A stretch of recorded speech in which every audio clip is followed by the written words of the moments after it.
दोस्तों, सच्चा बच्चा चैनल में आपका स्वागत है। अभी इस समय पवित्र माघ मास का समय चल रहा है, जो कि पूजा पाठ की साधना को ऊर्जा देने का अत्यंत प्रभावी समय है। इस महीने में आने वाली एकादशियों में से एक षटतिला एकादशी भी है।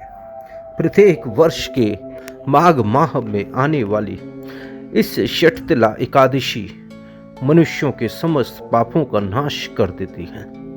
चलो हम इस वीडियो में जानते हैं कि यह एकादशी इस माह में कौन से दिन आ रही है, इस एकादशी का सही समय कब है और इसके पारण करने का सही समय कब है, और विशेषतया यह माघ माह के प्रातः काल के समय किया जाता है। और षटतिला एकादशी कब है, आज हम इसके ऊपर बात करेंगे। षटतिला एकादशी के बारे में कहा जाता है कि जाने या अनजाने में जो भी मनुष्य इस एकादशी का पालन करता है, इस दिन उपवास करता है और भगवान श्री हरि विष्णु जी का भजन व चिंतन करता है, उसके वर्तमान व पूर्व जन्मों के समस्त पापों का नाश हो जाता है और उसके ऊपर भगवान श्री हरि विष्णु जी की असीम कृपा प्राप्त होती है और वो इस जन्म मृत्यु के चक्र से मुक्ति को प्राप्त हो जाता है। और इस बार षटतिला एकादशी 14 जनवरी 2026 को बुधवार के दिन आ रही है। यह मकर संक्रांति का भी दिन है और इसी दिन सूर्य मकर राशि में प्रवेश करेंगे। और इस बात की षटतिला एकादशी की और भी महत्वपूर्ण हो जाती है। इस बार एकादशी आरंभ हो जाएगी 13 जनवरी 2026 मंगलवार दोपहर 3:17 पर और एकादशी पूर्ण होगी 14 जनवरी 2026 में शाम 5:52 पर। इसके बाद द्वादशी आरंभ हो जाएगी।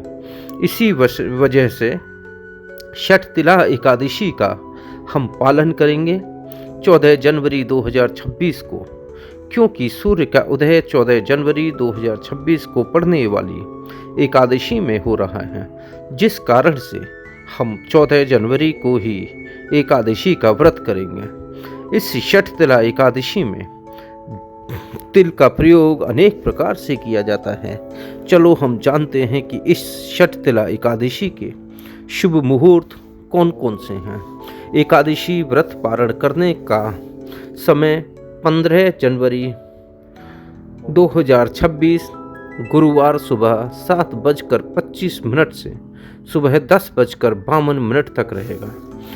इस एकादशी के दिन ब्रह्म मुहूर्त का समय सुबह 5:27 से 6:21 तक होगा।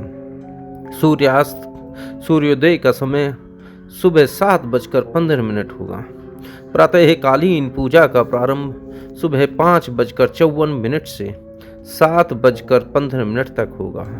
संध्याकालीन पूजा समय 5:45 से 7:06 तक होगा। इस दिन सर्वार्थ सिद्धि योग और अमृत सिद्धि योग है। सर्वार्थ सिद्धि योग और अमृत सिद्धि योग का समय सुबह 7:15 से मध्य रात्रि 3:03 तक होगा।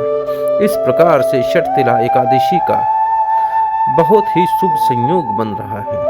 इस दिन विजय मुहूर्त दोपहर 2:15 से 2:57 तक, अमृत काल दोपहर 3:23 से 5:10 तक, राहु काल दोपहर 12:30 से 1:49 तक। तो इसी कारण इस समय के दौरान कोई भी मांगलिक कार्य नहीं किया जाए। इस बार की एकादशी पर विशेष अनुराधा नक्षत्र भी बन रहा है। तो इसी प्रकार से इस बार की षटतिला एकादशी बहुत ही पवित्र, महत्वपूर्ण व शुभ संयोग में आ रही है। इस दिन मकर संक्रांति व सूर्य के उत्तरायण का पर्व भी मनाया जाएगा। इस एकादशी के दिन मकर संक्रांति भी पड़ रही है, तो कई भक्तों का प्रश्न होता है कि मकर संक्रांति के कारण खिचड़ी के दान क्या हम कर सकते हैं? तो इसका उत्तर है नहीं, क्योंकि एकादशी के दिन हम उन वस्तुओं का दान नहीं दे सकते जिसका हम व्रत में सेवन ना करते हैं। मकर संक्रांति के दान को, जैसे खिचड़ी आदि को, आप 15 तारीख में दें, क्योंकि उस दिन एकादशी का पालन भी हो चुका होगा और पारण भी हो चुका होगा। छठ तिला एकादशी के दिन आप गुड़, तिल, धातु, धन व वस्तु आदि का दान दे सकते हैं। वैसे भी इस दिन हम तिल का प्रयोग 6 प्रकार से कर सकते हैं। उनमें से तिल का प्रयोग करना होता है, तो उसमें से एक तिल का दान भी होता है। मकर संक्रांति में तिल का दान, सूखा मेवा आदि भी दे सकते हैं। तो यह थी एकादशी के समय की पूरी जानकारी। अगर आप छठ तिला एकादशी के पारण के बारे में अधिक जानकारी चाहते हैं तो कमेंट में लिख कर बताइए। हम आपके सामने छठ तिला एकादशी के विशेष व्रत विधि भी लाएंगे। अगर आध्यात्मिक कथाओं के बारे में अधिक चाहते हैं तो हम आपको हमारे चैनल सच्चा बच्चा को सब्सक्राइब करें व नोटिफिकेशन को ऑन रखें। धन्यवाद। जय श्री कृष्ण। हर हर महादेव।